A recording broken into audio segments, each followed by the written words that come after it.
It's Girls Aloud. Welcome to my little baby called the Hot Desk. Does this come everywhere with you? It goes anywhere the artiste wants it to. So, for example, it's been to the Gorilla Enclosure at London Zoo, it's been on the roof of the Cocoa Club in Camden, the Woods in Hampstead Heath, Brighton Beach. Yeah, so thanks for bringing me to the cafeteria at your record label. I know it's not glamorous at all, Not is at all. it? Hey, some glamorous people have passed through here, though, Yeah. have you know? Do you get the same buzz and the same sense of joy now as you did when you got your first reviews for the first album? It's definitely more nerve-wracking. I think that the more albums down the line, it gets more nerve-wracking rather than easier. Because you care more, So you care scared. more about it. We have had success in the past, so people expect you to maintain that level. Yeah. So it's scary.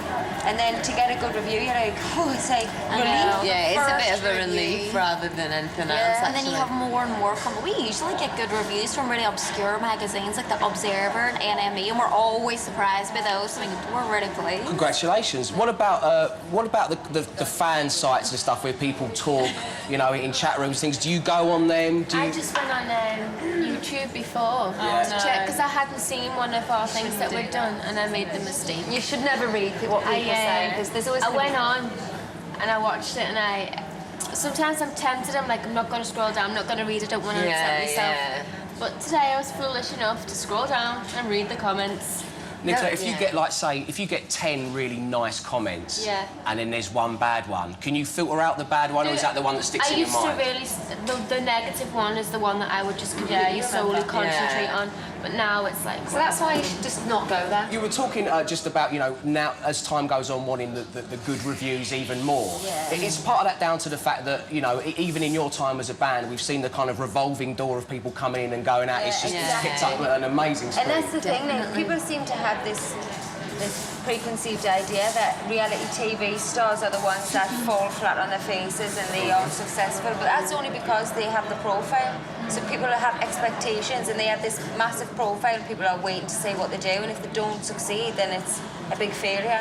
Whereas we see people come and go all the time, but you would never know about them because they didn't have a profile, so you wouldn't know they even came to know that they'd gone. The game that seems to be played is, you know, you get found on the show and then just disappear for a year or 6 months. Actually, they did that with Leona, didn't they? And I think it might have worked. Do you think it works? I think it's worked with her. I think the fans have waited for her. She did one straight away, didn't she? Yeah, and then she's waited. Because I think it's worth waiting to get the right material for that artist.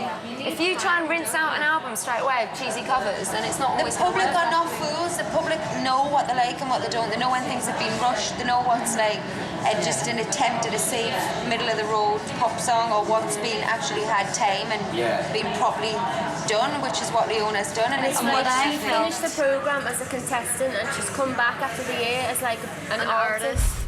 Say, for example, I was to pop over to all of your houses tonight. Who is going to cook the best dinner, and what would the speciality meal be? I would do something nice. What would you make? I'd probably get me Jamie Oliver book out and pick a recipe that you would like. What, I mean, what are we rustling up here? Are we a spag bowl kind of band, or are we? Things like fish I'm or the queen of prawns spag or bowls, risotto and things like that. Very nice. So I could do you a little she risotto. makes a mean old chili. Chili con carne. It's my favourite meal. I've got to take spag. No one will ever beat my Spag bowl, chili con carne. Desserts. I can cook really good desserts. You cook great You desserts. just rustle anything up, though. I can bake. Yeah, that's nice.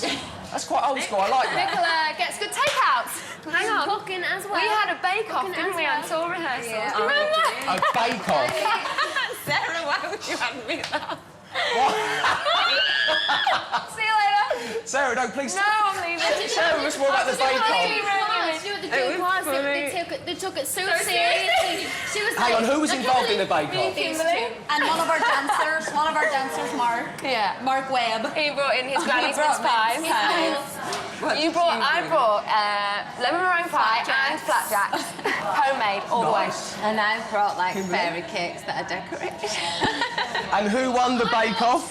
You liked my bun, didn't you? I liked the cakes, but I never tasted them. The flapjacks were amazing. The flapjacks were with the very partially nice. burnt raisins. So that must be a good sign if she didn't have any flapjack left. And you know what the funny thing was? Is we didn't even think of it as uncool at the time. It was We like, just thought the bake dancers would good. like a little cake to keep them going. Kimberly turned into an old woman that day. That's He is quite not bad. I was cake. like feeding her roll with buns. Come on, guys. Let's do us all a favour and move on from the infamous Girls Aloud Bake Off. The stuff of legend. If you could write any headline and it be front page of the tabloid press tomorrow, what would it be? I would say Nadine Coyle makes world peace. Brilliant. Oh, Touching. Cures hunger and disease. It's your fantasy. Don't worry about world peace. That's a good one. Yeah, but I'd go for Berry is Bond. Oh, okay. Yes. 100% of the public vote for him to replace Daniel Craig in new movie. It's a big newspaper. Good. Definitely. Yeah?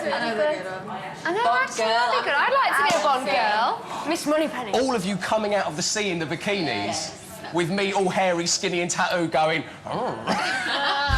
As you know, the hot desk is all about mobiles, so it's time for the section of the show where we talk about your phones. What is your current wallpaper? I think it'll change it depending on what's going on and what your mood is and what's, you know, what good pictures you've got on there. Don't you have a picture of a loved I've one? got a picture of me puppy on there. Ah, what is your puppy called? Blue.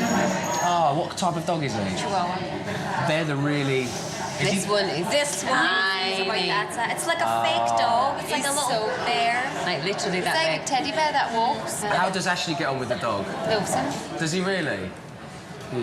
I share the hot desk with the beautiful Melanie Blatt, Nicole Apperton and Emma Griffiths. I mean, I'm a very lucky man. So, whoever the next guest is, and I think it's going to be Sugar Babes, what we're asking our current guest to do is leave a question for them in the drawer. Would you be happy to do that? Yes.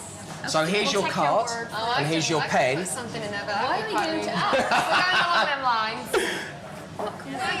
Mel, you owe me 60 quid. When am I getting it back? Right down to Melanie. Bingo. Shows me 40 quid as well. Sarah Brilliant, cracked I the love whip, it. you know. Sarah does crack the whip. Me and Emil both owed Sarah money from this one night that we may have went out. Had too much to 60 drink. quid you owe me. That is the question. OK, I'll put this back in the drawer. Girls Aloud, all that remains for me is to say thank you all very much for your time. Thank you. It is always a pleasure. Thanks for joining me at the hot desk. As you can see, everyone who's ever sat it has signed it. Thank you very much, Girls Aloud. You're the best.